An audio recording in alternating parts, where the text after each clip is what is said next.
अस्सलाम वालेकुम नाजरीन, मैं हूं मियां अकील अफजल और आप देख रहे हैं मेरा यूट्यूब चैनल। नाजरीन, आज के इस व्लॉग के अंदर 3 बड़ी ख़बरें आपके साथ शेयर करने जा रहा हूं। सबसे पहली बड़ी ख़बर है कि पाकिस्तान तहरीक इंसाफ के साथ एक मरतबा और हाथ हो गया। अब ये हाथ क्या हुआ है, उसके नतीजे के अंदर पाकिस्तान तहरीक इंसाफ को जो बड़ा नुकसान होने जा रहा है वो क्या है, वो आपके साथ शेयर करेंगे। दूसरा है, पाकिस्तान मुस्लिम लीग नून का पार्लिमानी बोर्ड का इजलास हुआ और उसके अंदर 2 बड़े अहम फैसले कर लिए गए। 2 शख्सियात के नाम फाइनल कर लिए गए। वो 2 शख्सियात के क्या वो 2 शख्सियात कौन सी हैं जिनके हवाले से ये फ़ैसले किए गए, ये ख़बर भी आपके साथ इस व्लॉग के अंदर शेयर करेंगे।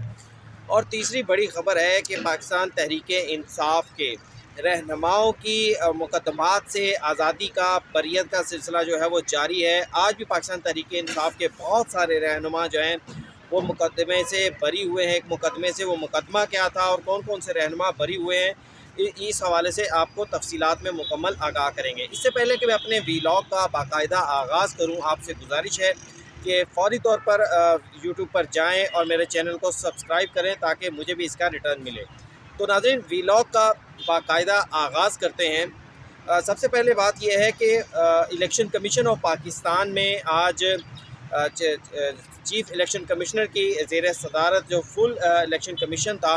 उसने पाकिस्तान तहरीक इंसाफ कह लें या सुन्नी इत्तेहाद कौंसिल कह लें, उनकी दरख्वास्त के ऊपर मखसूस नशिस्तों की अलाटमेंट से मुतल्लिक केस की समाअत की।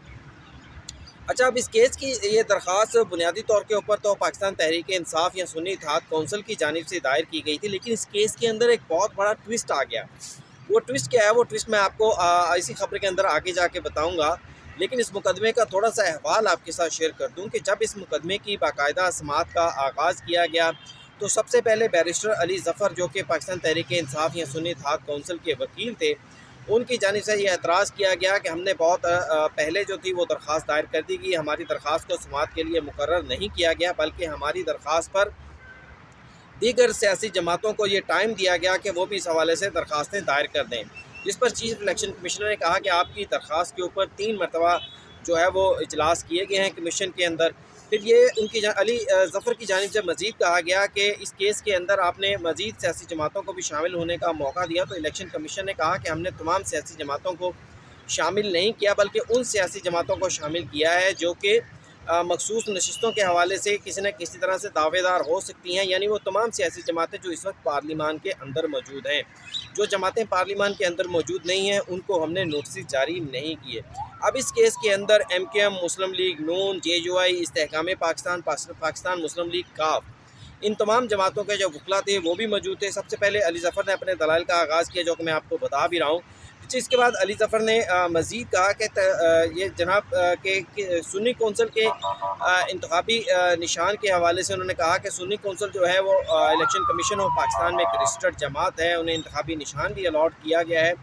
इसलिए जब आज़ाद अरकान 86 आज़ाद अरकान सुन्नी कौंसिल सुन्नी इत्तेहाद कौंसिल के अंदर शामिल हो गए तो ये उनका कानूनी लीगल राइट है कि उन्हें जो है वो मखसूस नशिस्तों की अलाटमेंट की जाए। जिस पर चीफ इलेक्शन कमिश्नर ने कहा कि सुन्नी इत्तेहाद कौंसिल ने तो इलेक्शन लड़ा ही नहीं। जिस पर वकील अली ज़फ़र ने मौक़िफ़ अपनाया कि इलेक्शन नहीं लड़ा, लेकिन जब पाकिस्तान आज़ाद उम्मीदवारों की एक बड़ी तादाद ने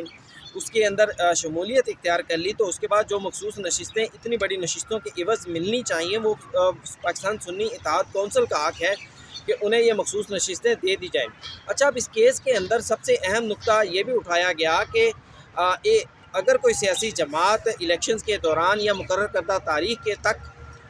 इलेक्शन कमीशन में मखसूस नशिस्तों के लिए राब्ता नहीं करती तो क्या उसके बाद वो दरख्वास्त दायर कर सकती है या नहीं कर सकती। इस पर वकील अली ज़फ़र का कहना था कि अगर किसी का राइट बनता है तो वो बिल्कुल अपनी दरख्वास्त जो है वो बर वक्त मुतलका टाइम फ्रेम के बाहर भी जाकर दे सकते हैं, दरख्वास्त को अमेंड कर सकते हैं। लेकिन चीफ इलेक्शन कमिश्नर और उनके जो मेम्बरान थे दीगर इस बोर्ड के, उनकी जानिब से ये सवाल उठाया गया कि एक टाइम फ्रेम आइन के आर्टिकल 51 के अंदर दिया गया है और जिसके मुताबिक ये मखसूस नशिस्तें सिर्फ़ और सिर्फ उन्हीं जमातों को दी जाएंगी जो इस हवाले से फ़हरिस्तें फराहम करेंगे।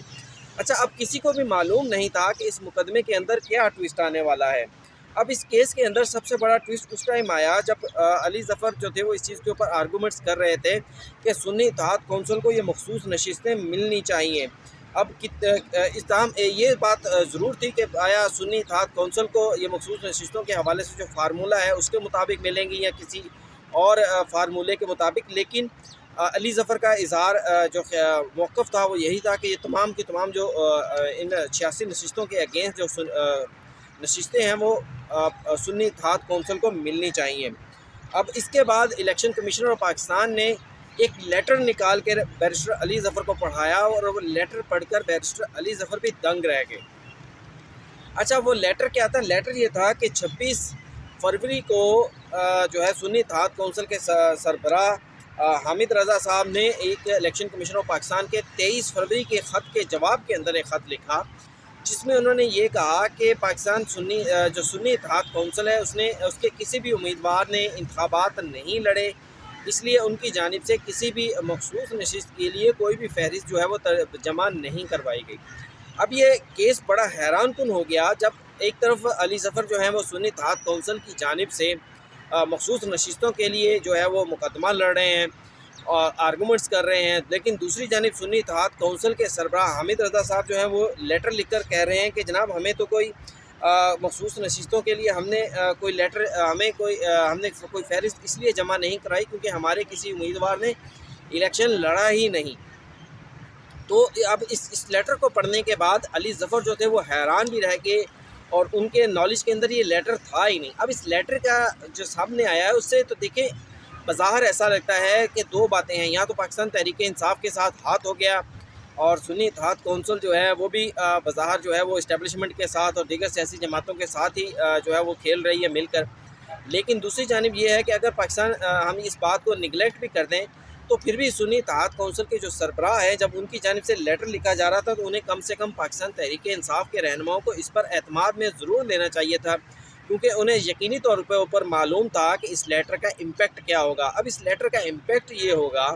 کہ سنی اتحاد کونسل ہی جب وڈرا کر جائے تو پھر پاکستان تحریک انصاف کا کیا کلیم رہ جاتا ہے، کیونکہ پاکستان تحریک انصاف تو کسی بھی پارلیمانی اس کی سیاست کے اندر فی الحال موجود نہیں ہے، کسی بھی پارلیمان میں پاکستان تحریک انصاف کی کوئی بھی سیٹ نہیں ہے، آزاد امیدوار ہیں یا سنی اتحاد کونسل کے ہیں یا پاکستان مسلم لیگ نون کے ہیں، پیپلز پارٹی کے ہیں، کاف لیگ کے ہیں، تو پھر مخصوص نشستیں تو انہی کو جائیں گی۔ اب الیکشن کمیشن آف پاکستان نے اس کے اوپر فیصلہ محفوظ کر لیا ہے اور مجھے اس بات کا کافی حد تک قوی امکان ہے کہ سنی اتحاد کونسل کے اس خط کے بعد پاکستان تحریک انصاف بظاہر یوں لگ رہا ہے کہ وہ ان نشستوں سے محروم ہو جائے گی، اور جب پاکستان تحریک انصاف ان نشستوں سے محروم ہو جائے گی تو یقینی طور کے اوپر اس کا الزام ایک مرتبہ پھر چیف جسٹس پاکستان اور جو دیگر ادارے ہیں ان کے اوپر لگایا جائے گا، لیکن کوئی بھی یہ بات نہیں کرے گا کہ پاکستان تحریک انصاف کے وکلاء نے، رہنماؤں نے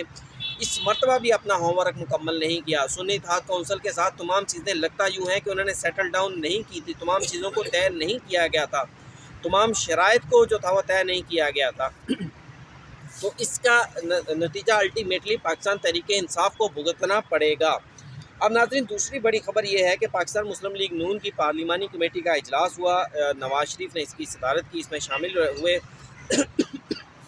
بطور سربراہ پاکستان مسلم لیگ نواز وہ اس میں شامل ہوئے، اور اس اجلاس کے کمیٹی روم نمبر 3 جو تھا اس کے اندر جو تھا یہ کیا گیا، اور اس کے اندر دو بنیادی طور پر ایجنڈے تھے،